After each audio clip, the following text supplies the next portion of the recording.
Nifty की weekly expiry है, plus market का मूड मिजाज थोड़ा समझ में नहीं आ रहा है। आइए सीधे सवाल जवाब का सिलसिला शुरू करते हैं।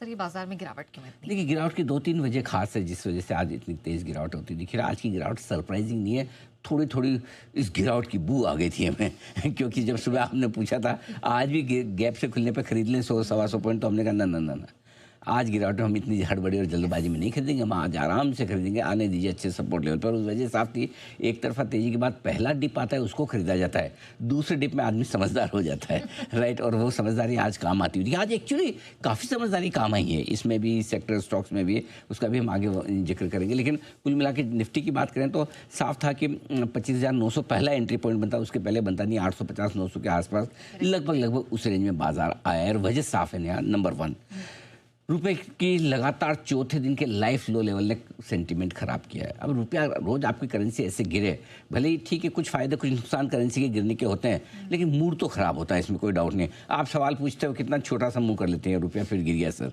राइट, तो मूड तो खराब होता है, इसमें कोई डाउट नहीं, मैं समझ सकता हूँ।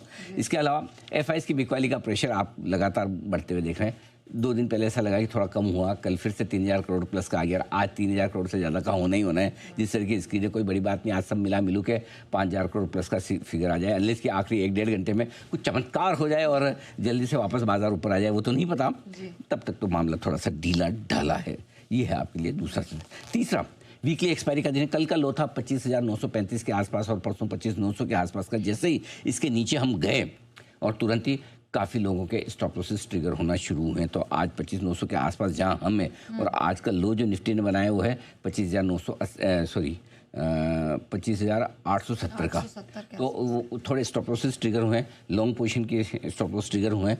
आप देखिए ना, कल के लो से अगर आप निकल जाते तो 40-50 पॉइंट ऑलरेडी नीचे हैं। सो कहीं कहीं लोग जो ट्रेड करते हैं वो स्टॉप लॉस फॉलो करेंगे भी और तेजी की पोजीशन कम करेंगे भी। ये सारे 3 कारण हैं। बाकी कारण 1-2 और ऐसे हैं जो सेंटिमेंट रिलेटेड, जो स्क्रीन और एक्चुअल फैक्ट फिगर नहीं है, लेकिन उनमें भावनाएं ज़्यादा है।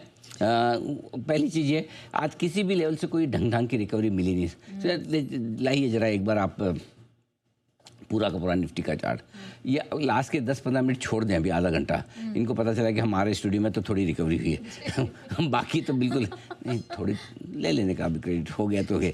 और साथ ही एक और बैंक निफ्टी भी लगाई, एक साइड निफ्टी लगाई है, एक साइड बैंक निफ्टी लगाई, वहाँ भी हाल वैसा ही है। बैंक निफ्टी पहले थोड़ा कमज़ोर हुआ था, 59,250-275 को होल्ड करा था, एक बार उसने 59,250 को तोड़ा, फिर बैंक निफ्टी भी गिरते गिरते कल के लोस के आसपास आ गया। तो चार्ट बैंक निफ्टी का भी कोई बहुत मजबूत नहीं है, कमज़ोर ही है। सो दोनों ही तरीके से आज सेंटिमेंट के लिहाज से देखें तो जो आपको चाहिए वो मिसिंग है। ऑलराइट, ये है सर, मिसिंग वाली फीलिंग बहुत आ रही है। लेकिन सर अब आइए सीधा आगे बढ़ते हैं और स्टॉक्स पे एक बार 1-2 चीज़ें और हैं जो इंपॉर्टेंट, थोड़े से लेवल्स में आपको बता दूं कि अब क्या लेवल्स आपको ध्यान में रखने हैं। नंबर 1, पहले तो देखिए, अब फ्रेश कमजोरी और फ्रेश गिरावट होगी जब आप 25,700 को तोड़कर नीचे बनोगे। 2 दिन पहले 10 दिसंबर को आपने 11 दिसंबर को 25,693, जो राउंड फिगर में 25,700 मान लीजिए, यानी कि अभी भी 200 पॉइंट का क्वेश्चन नीचे की तरफ है। हो क्या रहा है यहाँ, देखो बात को समझो आप। 25,700 के आसपास आकर निफ्टी बार बार सपोर्ट ले रहा है, 25,700, 25,850 ये सपोर्ट की रेंज आ रही है। ऊपर में 26,100, 26,250 ये रुकावट की रेंज आ रही। 26,150 के आसपास पहुंचते हैं, वहाँ से प्रॉफिट बुकिंग आना शुरू होते हैं। तो इस रेंज को ही ट्रेड करा, तो जैसे इस रेंज के नीचे आते हैं ऐसा लगता है गए काम से, भैंस पानी में गई, और वापस से अचानक से 2 दिन में बढ़ जाता है, अरे वाह 26 के ऊपर आए। जैसे लगता है 26 के ऊपर चलो थोड़ा टिका है, ब्रेकआउट लेने की थोड़ी कोशिश कर रहा है, ऊपर जाने की, वापस नीचे। सिमिलरली बैंक निफ्टी नीचे में 59,000, ऊपर में 59,800 नहीं तोड़ता, लाइफ हाई 59,777 का है, 59,777 याद है ना आपको, 59,777, हाँ 7 दिसंबर का। नीचे की तरफ अभी जो हमने तो 2-3 दिन पहले 10 दिसंबर को लो बनाया था, और इंटरडे में 11 दिसंबर को 58,800 का। सो 1000 पॉइंट की एग्जैक्ट रेंज है, नीचे 58,800, ऊपर में 59,800, और बीचों बीच में 59,300 के आसपास टाइम पास करता है। सो अभी तक रेंज को नहीं तोड़ रहा है। जैसे ही रेंज के नीचे आते हैं, कुछ ना कुछ ऐसी चीज़ होती है, ऊपर आ जाते हैं पॉजिटिव, जैसे ही रेंज के ऊपर के सिरे पे जाते हैं, कुछ चीज़ होना हो, नीचे आ जाते हैं। सो आई थिंक अभी भी रेंज बाउंड है, इसलिए ज़्यादा दुखी होने की जरूरत है। अगर दुखी होना ही है और आप होना ही चाहते हैं और किसी कोई होना चाहता है, तो उसे कोई रोक नहीं सकता, और उसके लिए मिड कैप और स्मॉल कैप शेयर हैं जो आपको दुखी करने के लिए पर्याप्त हैं। तो ये 1% गिरे हैं और इनकी हालत ख़राब है। देखो इनकी रहेगी ही, अभी तक कोई संकेत ऐसे आए नहीं जिनकी वजह से मिड कैप और स्मॉल कैप शेयरों में बड़ी और बढ़िया तेजी बने। करेक्ट। स्मॉल कैप इंडेक्स भले ही 6 दिनों के ऊपरी स्तरों पे पहुंचा था कल, ये सब ठीक है, लेकिन वो मज़ा नहीं है। देखो उसमें एक चीज़ है, अगर मैं आपको सिंपल सी पूछूं, आपका स्मॉल कैप शेयर कोई ऊपर के लेवल से जिस भाव से आपने खरीदा है उससे 40% नीचे, 30% नीचे फॉर एग्जांपल, ठीक है, और वो 10% ऊपर आ भी गया, आपका क्या हो जाएगा मुझे बताओ? खाली देख के आप बाकी चीज़ छोड़ो, खुश भी नहीं हो सकते। बोले हाँ यार 10% ऊपर है, अभी भी 30% का रास्ता तय करना बाकी है, 20% बढ़ना बाकी है, कब आएगा मेरा भाव तब बेचूंगा।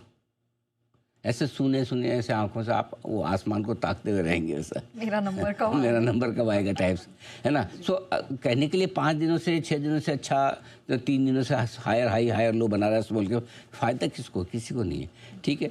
और नीचे लेने वाले कितने शूरवीर हैं? कोई है नहीं, राइट। तो इसलिए वहाँ पे भी बढ़े, भले थोड़ा बहुत बढ़ा है नीचे से, लेकिन फ़ायदा कुछ नहीं हो रहा, क्योंकि आपके भाव से इतने दूर हैं कि आप कुछ कर ही नहीं पा रहे हैं। सो आई थिंक मामला थोड़ा सा ब्रॉडर मार्केट का भी उलझा हुआ है, ढीला सा है। तो अब हाँ, तो नीचे नया कमजोरी वाला माहौल बनेगा 25,700 के नीचे, मजबूती का माहौल बनेगा जब आप 25,100 के ऊपर बंद होंगे, 26,100 माफ़ कीजिएगा। बैंक निफ्टी पे 58,800 के नीचे बंद होने पर कमजोरी बढ़ेगी और 58,550 मान लो, इसके ऊपर बंद होने पर मजबूती बढ़ जाएगी। सॉरी 59,550 के ऊपर मजबूती बढ़ जाएगी, ये आपको ध्यान में रखना है। ओके चलिए, तो इन लेवल्स को हम डाउन साइड में और अप साइड के लेवल्स पर भी फोकस करेंगे, लेकिन अब फोकस सीधा करते हैं स्टॉक इन एक्शन।